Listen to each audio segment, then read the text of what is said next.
Shiv. Welcome to Hands Up for Trad TV. How are you? It's a lovely sunny day today. Is summer on the way? I hope so. In Hands Up for Trad News, we've been talking about the Edinburgh Youth Gathering this week. The EYG Big Band is a fantastic 3-day programme for young musicians aged 13 to 18, led by some of Scotland's finest musicians, including Kate Young, Tom Oakes and Dave Milligan, and they'll be helping participants learn traditional music together and create their own arrangements as a group. The workshops will be held at Deaf Action on 26 April, 3rd and 4th May, before moving to the Traverse Theatre on the 5th of May, that's 2025. It's a brilliant opportunity for young people to develop their skills, play with other musicians, sing, write songs and learn tunes. There are various ticket options available, including free places and pay what you can, making it accessible for everyone. Find out more at handsupfortrad.scot, where you can buy t-shirts and even support us. Today I'm absolutely delighted to be joined by one of Scotland's most versatile, adventurous and charismatic cellists, Sua Lee. Sua has worked with an extraordinary range of artists, from Duncan Chisholm to Julie Fowlis and even Eric Clapton, and is a long-standing member of the Scottish Chamber Orchestra. Her debut solo album, Dialogues, showcases duets with 15 of her favourite musicians and celebrates decades of musical friendships across the genres. So without further ado, let's welcome Sua Lee to Hands Up for Trad TV. Hello, Sua! Hello, Simon. That's a lovely intro. Tell me, your album Dialogues, it showcases duets with 15 of your favourite musicians. What inspired you to create this particular project as your debut solo album? Well, I guess, I hadn't really planned a solo album. I don't think ever. I don't think I would have ever done it had it not been for lockdown and being in lockdown with my partner then, Hamish Napier, making it sounds like he's no longer my partner. He's actually now my husband, but at the time he was my partner. And it was his idea, really. We were, obviously up in the Highlands. I'd just immediately gone up to join him. And he said, you know what you should do? You should make a solo album. And of course, I was like horrified because the idea of making a solo album is really not me. And I ended up sort of making all the excuses for how not to make it. Like I don't want to make a solo classical album. I don't want to have a band. All these things. But eventually we came around to the idea that what it was that I would like to do would be to take it really sort of low-key, small, intimate, and more showcase other people alongside bringing the voice of the cello up. So the idea came to actually play, or at least ask some of the people I'd played with on their albums. I'd been asked over like decades to play on many people's albums as a sort of backing strings player in a quartet or something like that, and over the time, became very good friends with them. And I guess in the end, I just thought, well, maybe it'd be nice to, for instance, with a singer, a Gaelic singer or a Scots singer, and to have them as equal voices rather than a voice and a backing strings player, and just to elevate the voice of the cello, really. So one by one, I was just thinking of the people I played on their albums, like Corinne I played with back in 2006, and well, actually before then, it was released in 2006, but asking whether they'd fancy doing a duo, and they all basically said yes. So no one had anything to do. So I ended up with a whole album. In fact, more like a double album's worth. Couldn't stop, So that's how it happened. It was a pure force of circumstance, I guess. And you've recently moved into the realm of double vinyl. Why did you do it in this format? Well, a lot of people were saying, when is it coming out on vinyl? A lot of people asked for it, and eventually, I just thought, well, maybe it's worth just seeing what would happen. So I there's a new vinyl printing company in Scotland for the first time, and they're just in East Lothian. So I called them up just to see, and they were very keen. So we just discussed how it would what the possibilities were, and I just sort of rejigged how it might look, and realized that it maxed out a double album, and every single side was maxed out, but it just fitted. So I just saw that as a sign and went for it. Do you actually have an LP player? Have you listened to it? Is it I warmer? personally, I actually don't have one, but Hamish does. Up north, he has one, and his parents have one next door. So, yes, it's possible to listen, but only up north. And it's so funny because actually, a lot of people have written in about the album having purchased the LP, and it turns out they don't have they don't have record players either. They've had to go and get one. So I think I should go and get one too at some point soon. And the album is structured in three acts: the setup, the development, and the resolution. Can you tell us about the theatrical approach and how it shapes the listening journey? Well, actually, I guess the theatrical side of things, the beginning, middle development and all that came from Hamish. But I love the idea of it feeling like it's telling a story. And when I jigged the order, because the order is quite important, of all these 15 tracks, because none of them are related. Essentially, every single person um, chose their own track, or it was something to do with their identity or our relationship with each other.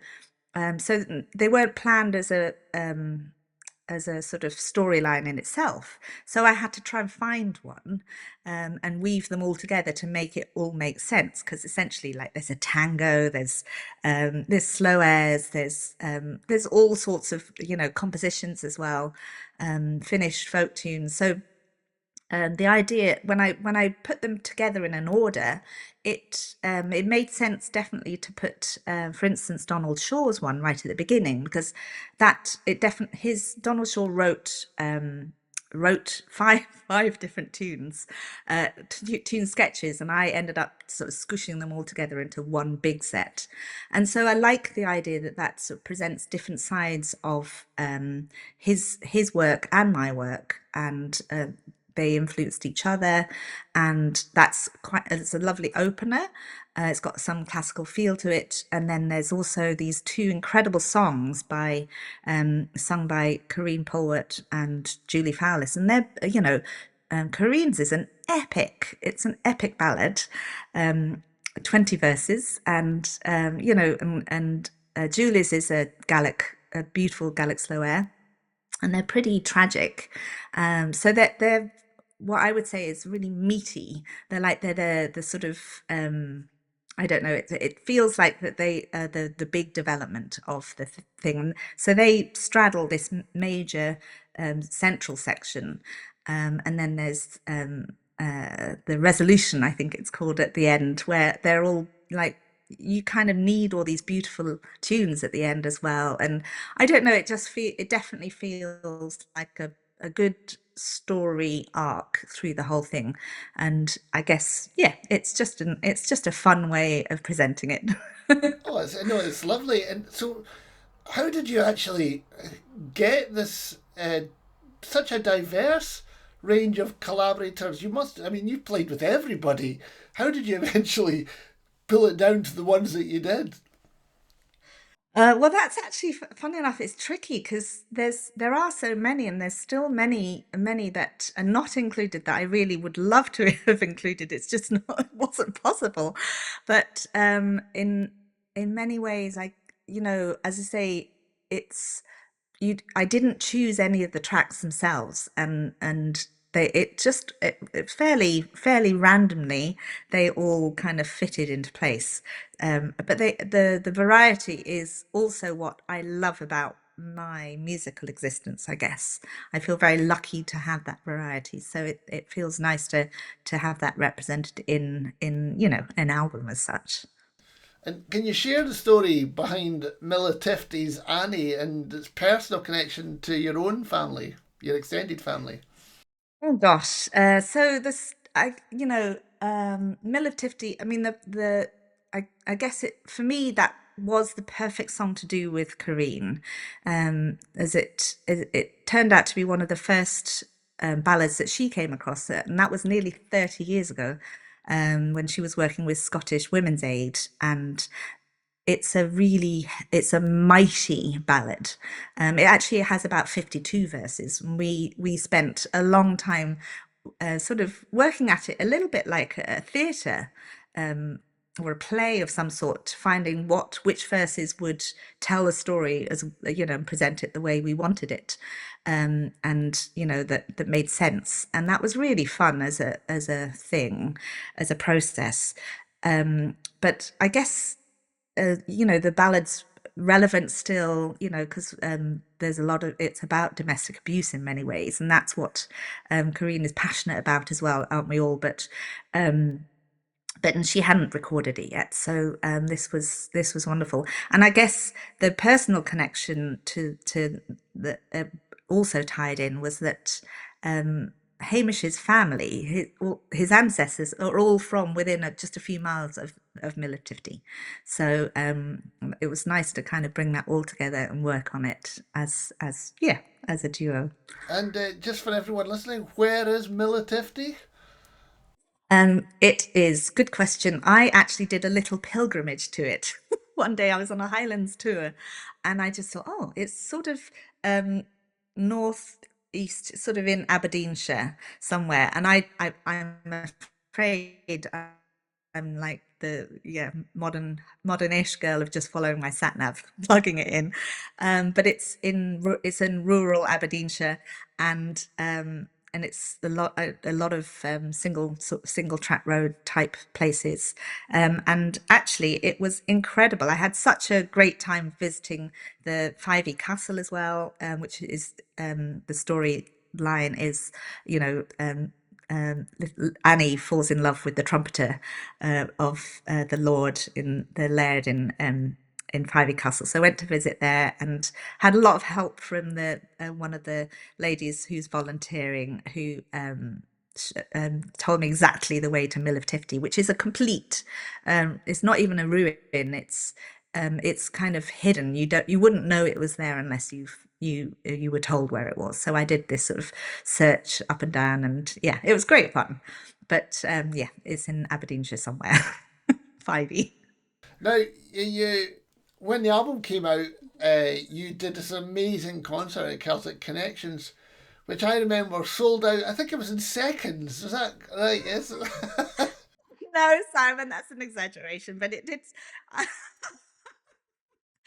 But I was very, very lucky to be able to put that on, because honestly, just the idea of having these sort of 14 collaborators who essentially you couldn't get, even if you did one gig with any one of them, um, it would be hardly possible to have all of them on one gig together. And when I called up to see if they were free on a Tuesday, a random Tuesday in Celtic, they all said they were, bar one, who's international, the wonderful Finnish fiddle player, Pekka. He was the only one that couldn't make it, but we did include his piece as an encore where we all played it together. So everyone was represented. Felt very lucky indeed. But I do remember everyone talking about how fabulous it was, and the standing ovations, and the love in the room was just absolutely beautiful. And we've got a wee clip here of Julie Fowlis and you playing together, and let's watch it now. Ooh.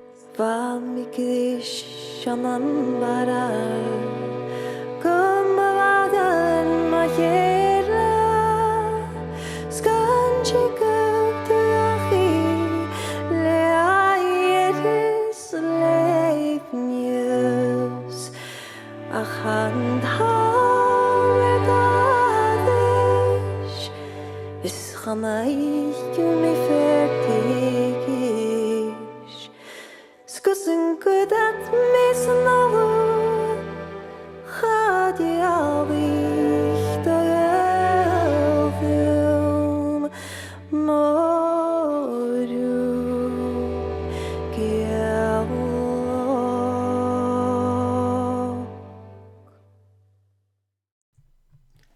Beautiful. Oh, gives me goosebumps to see that again and hear it. I mean, who would have Karina as a backing singer? How lucky that, how lucky are we all? I mean, it was such a special night. It really was. Yeah, and I suppose for anyone who wants to go and see, there's a 15-minute video on Sua's YouTube channel that basically you can watch all these lovely clips. It's definitely a lovely 15 minutes spent. Oh, thanks.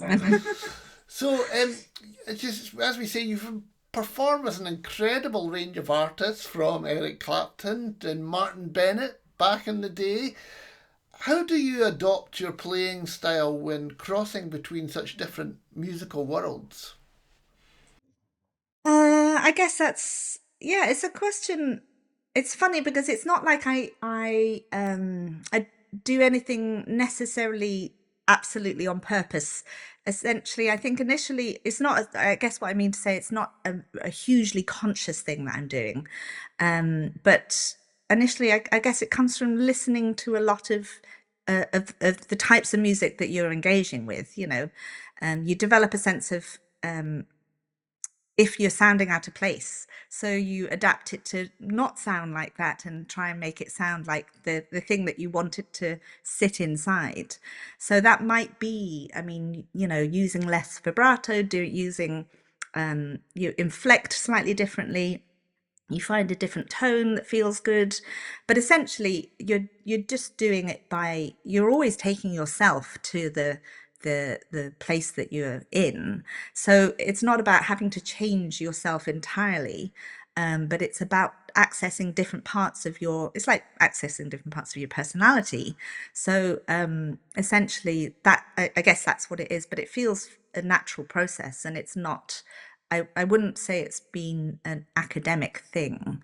So yeah, but I think it would just come naturally. You'd hear if you didn't, it didn't feel right, Yeah, no, it's interesting, and obviously, from a Hands Up for Trance perspective, you've taken what you're just talking about, working with Mr. McFall's chamber and part of the Distill showcases, and and with Mr. McFall's, you've had some amazing explorations over the years. Do you have any great memories, or what are your most rewarding projects with that ensemble? Oh gosh. I mean, I definitely think that Mr. McFall's chamber is one of the main reasons I'm doing what I'm doing now, because it was such a lovely sort of jumping off board as such for everything. People would approach us for all sorts of projects, and I'd say every project, honestly, has been really exciting and rewarding. And there's a lot. Yeah, they've all been collaborations in many ways, so that's always fun. But if I'm think about what some of the most memorable ones, for instance, one is playing in the oldest circus in the UK. It's actually near Great Yarmouth, and it's right on the beach, and it's where they had the last elephants in the stalls around the arena.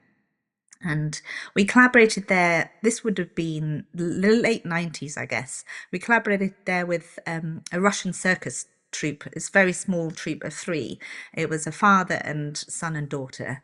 And they were trapeze artists, and absolutely exceptional. And we all stayed in the same house on the beach.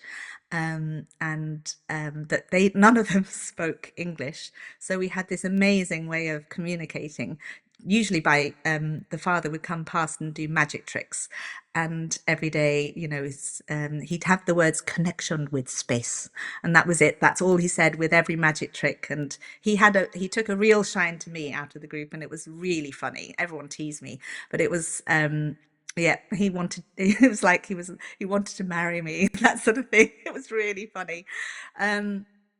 But the actual project itself inside the arena was also so magical because essentially they could the actual arena could be sunk and you could fill it with water, which they did, like thousands of gallons of water, and they filled it up so it was a big swimming pool, and it was a community event too. So they had floating beds, floating baubles, but they had a raised platform above it from which they filled the arena with a waterfall that went in, and so they sat the string quartet, Mr. McFall's chamber, on the top of the waterfall, and so we had water gushing through our feet. We had to go out and get wellies. We were actually amplified as well. I mean, honestly, health and safety wouldn't have allowed it now, but so we had, I mean, electrics and water famously don't mix. But I had to have a special rubber thing for my spike to go into these wellies, and I mean, it's crazy, crazy stuff. But actually, I think if there's one regret I have in my life, I don't have many, but this one regret is I had this very, very, like right in the pit of my stomach, I had this urge to dive in after the show was finished, fully clothed in concert gear. But I had my cello and I was mic'd up and I just didn't do it. But I still regret the fact that I didn't just get someone to take my cello and just jump in because it was only about 12 feet and it would have been so fun. I had to reenact it somehow. You just need to head over to Finland and go and jump in the lake after your sauna. Oh, I've done that, and we also did the Arctic Circle, Tromsø. We played in a festival just to celebrate the first light in Tromsø, coming through after months of darkness. Very special festival that was, and yeah, with a Norwegian jazz drummer, Thomas Stronen. So yes, some really I mean, there's a list that goes on and on and on, but yeah, very special times. Oh, absolutely wonderful. Now, you've worked with so many trad musicians throughout your career, and it's an interesting time for the cello in trad music. And do you see the role of the cello? Has it evolved within trad music in recent years? Definitely. I mean, back in the day, in the 18th, 19th centuries, the cello was actually like a regular part of a folk rhythm section, and many of the leading fiddle players toured with the cello, but I guess it went out of fashion. In favor of things like guitars, pianos, even bazookas and drum kits, but it has made a comeback, and there are cellists like Natalie Haas, who is a big mentor of mine. Alice Allen in Scotland. There's Rushad Eggleston, and yeah, really many more now have taken the folk cello sort of accompaniment to the next level, and it's really, I'd say it's really exciting what's happening for folk cello now. And actually, I should also mention my dear a colleague who's sadly passed, but Kevin McRae, who was in the cello section, and Neil Johnston also, he's in the Outer Hebrides. They were real mentors for me in early days. Because they're the people that got me to listen to trad music when I first joined the orchestra, 30 years ago, and we went out to pub sessions, and they played a lot of folk cello, so they'd always have their cellos with them, and they just crack on in, and they made it really fun, and showed me exactly this whole existence of how folk musicians are so communal in their space, and how they can play anywhere and play with anyone. I just found that really inspirational. So yeah, all of that. It's nice that you mentioned Kevin and Neil, because I mean these days in the 1990s in the Tron, when Kevin and Neil were out sitting around the table with the rest of us, and I suppose these times were slightly different. They definitely felt that the orchestra was doing its own thing, trad was doing its own thing, jazz maybe was a bit more connected. But these guys, personally for me, actually started to connect us all, and then yourself as well. And so, I mean, we talked about the Scottish Chamber Orchestra. So you've been there for nearly 30 years. Hate to correct you, but it's actually over 30 years now. Amazing, yeah. I've just pipped the 30 mark. But yeah, I Do you like still enjoy it? I absolutely love it. I feel incredibly lucky with my colleagues. They are so inspiring, and it does feel like a family, and they're always striving to do new things. And I do feel, I agree with you that back, in the 90s, that all the genres were far more separate. And it's much harder to work cross genre then. And certainly I do feel that Mr. McFall's Chamber, in its time of when we started in the mid 90s, it wasn't happening at all. But we certainly had a lot of people approaching us to work together. And I think that sort of spawned a lot of different cross-genre pathways and projects. And that's, I mean, I'm so grateful for having that time in that time in that time, if you know what I mean, like being part of something that felt absolutely explorational. Sort of, you're exploring new territories, working with jazz musicians, folk musicians, electronica, world music, South American, all sorts, Indian musicians. I feel like that felt really new in a way that now I think it's much more, I wouldn't say common in a bad way. I think it's great that it feels more normal to work across genres and across the globally. But back then it definitely wasn't normal by any, it felt very new. So I'm very grateful. Yeah, yeah. You talk about the McFalls there, and I remember that amazing album you made with Michael Mara, Oh, yes. and that Very was special. fantastic thing, and it really was a coming together that nobody expected. Yeah, and that tour, because actually that album came out of just a live tour. We just thought, let's put it out. And such a special time. I was the lucky recipient of Michael Murray in my car. So I got to tour with him for 2 weeks, with him as my passenger. And it was so special just hanging out, because he was such an incredible character, and very shy in his way. You wouldn't know that from the stage, but he was sort of terrified of anything beyond actual performance.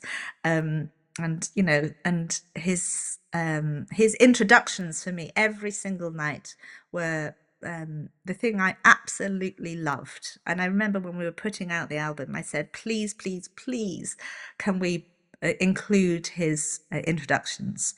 And so we did, and I am so glad. Sometimes on my iPod, for my old school iPod, I just have them back to back, just the introductions, because there's just they tickle me. And yeah, he delivered them, weirdly enough, every single night, absolutely the same. He practiced it so that it always sounded like he was just coming up with it on the spot, but and they were very well rehearsed, and all the timing was rehearsed, and it sounded fresh every night, and I loved it. So yes, I miss him very much indeed. Yes, I'm going to go and listen to them after this. Oh, actually, can I just tell you that Gillian O'Mara, who has done a beautiful painting of one of the tunes, that was inspired by listening to the tune where Michael is in the bar. Oh gosh, it's suddenly gone out of my head. In Dundee, and the Taybridge bar, and he's having this imaginary conversation with Frida Kahlo. So she did this incredible painting that Corinne Polwart has sitting above her piano in her house, and I'd commented on it, and before I knew it, Gillian, who I had yet to meet, had promised me it. So I met her the other day just after hearing Corinne, Julie, and Mary Chapin Carpenter doing their amazing gig, and she brought it for me. And honestly, it's a treasure. So and that song is also a treasure. So I highly recommend you listen to that and look out this picture of Gillian O'Mara, who's painted this incredible. It's perfection. It's absolute perfection. Oh, wonderful. So, going back a little bit now, you were born in Seoul and educated at I was. Chetham's and Juilliard's. That's in New York, isn't it? I mean, obviously makes you very exotic and with amazing international background. I mean, I suppose, how does that all feed into who you are? Oh dear. Well, I guess yes. Good question. It's a big one. Um, you know, I guess you are who you are, and you're a result of all your past experiences. And in many ways, I feel very lucky to have had a sort of international past. Born in Korea to Korean parents. So I look Korean. I certainly don't sound it because I left Korea when I was one. And education wise, and having lived in Scotland, it's like I don't sound at all Scottish, and I've been here well over half my life, and I have that is a big regret, but I can't force it. I just sound the way I do. But and most of my family's in America. I did my 4 years of undergrad in New York, as you say.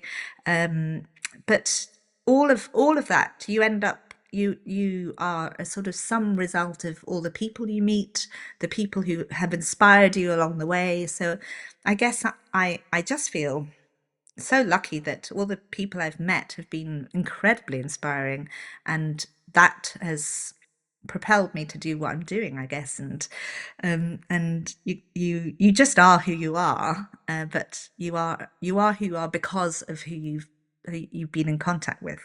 So yeah, I'm very lucky with all my past contacts. You're not just a performer, of course. You're involved in music therapy and dementia programs in hospitals throughout Scotland.